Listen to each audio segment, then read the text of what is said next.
British కాలంలో India cricket team captain అందించింది మన బందరవాసి సికే నాయుడు. సంఘ సంస్కర్త త్రిపురనేని రామస్వామి, జాతీయ జెండా రూపశిల్పి పింగళ వెంకయ్య, అయ్య దేవర కాళేశ్వరరావు, గోరా వంటి మహనీయులు ఈ గడ్డ మీదనే పుట్టారు. నాట్యకళలో ప్రసిద్ధి మన కూచిపూడి.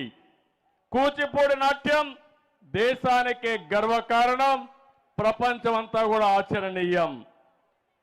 అవన్నీ తలుచుకుంటే మనసు పులకిస్తుంది. సమాజాన్ని ప్రభావితం చేసే అలాంటి మహనీయులను స్మరించుకుంటే ఒక స్ఫూర్తి, ఒక ఉత్తేజం, ఒక చల్లని సాయంత్రం.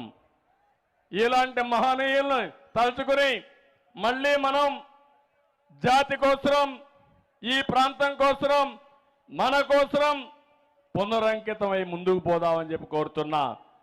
ఇంకో పక్కన ఎన్టీ రామారావు గారు రాజకీయాల్లో ప్రవేశించిన ప్రాంతం ఈ యొక్క గుడివాడ.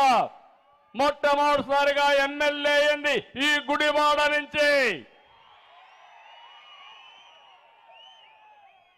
రాజకీయాలకు కొత్త నిర్వచనం చెప్పిన అన్నగారి రాజకీయ ప్రస్థానం ఇక్కడి నుంచే మొదలైంది.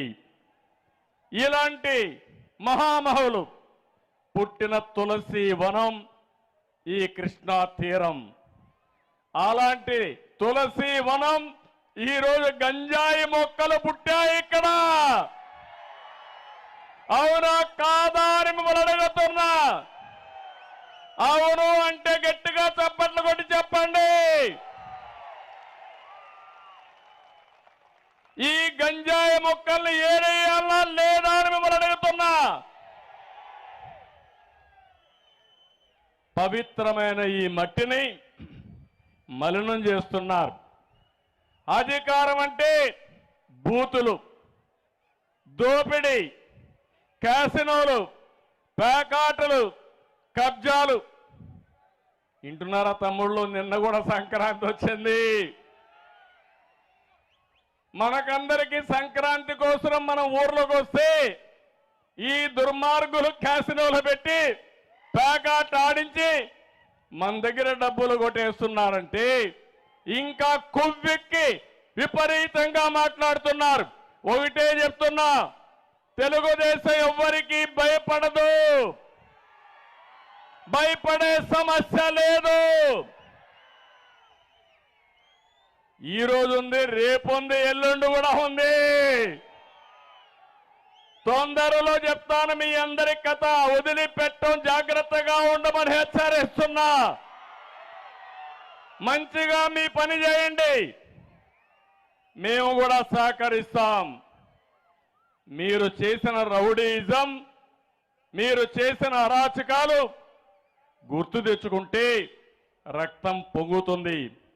15 సంవత్సరాలు నేను అధికారంలో ఉన్నా. ఎన్టీ రామారావు గారు 8 సంవత్సరాల అధికారం ఉన్నారు. 22 సంవత్సరాలుగా మనం కూడా ఆలోచించుంటే ఈ గంజాయి మొక్కలు పెరిగేటి ఆ తమ్ముళ్ళు అని మిమ్మల్ని అడుగుతున్నా. ఇంకో పక్క ఒక ముఖ్యమంత్రి పదవికి అర్హత లేని వ్యక్తి ముఖ్యమంత్రి అయ్యాడు.